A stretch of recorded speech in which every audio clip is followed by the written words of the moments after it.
এবারের তাদের সরব উপস্থিতি চোখে পড়ার মতো।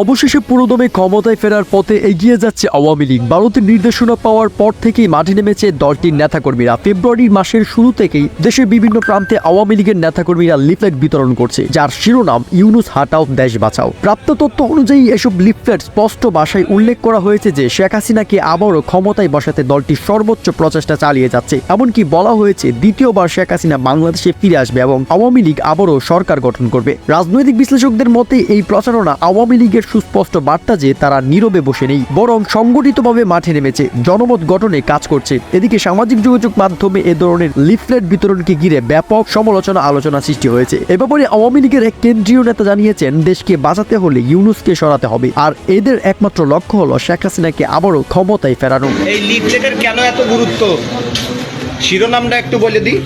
মাননীয় প্রধানমন্ত্রী দেশরত্ন জননেত্রী শেখ হাসিনার আহ্বান, হটাও ইউনূস বাঁচাও দেশ। আপনারা বিস্তারিত একটু পড়বেন। অন্যদিকে বিশ্লেষকরা বলছেন, আওয়ামী লীগের এই প্রচারণা দেশের রাজনীতিতে নতুন উত্তাপ সৃষ্টি করবে। সামনে কি হতে যাচ্ছে সেটি এখন দেখার বিষয়। সাবস্ক্রাইব করুন।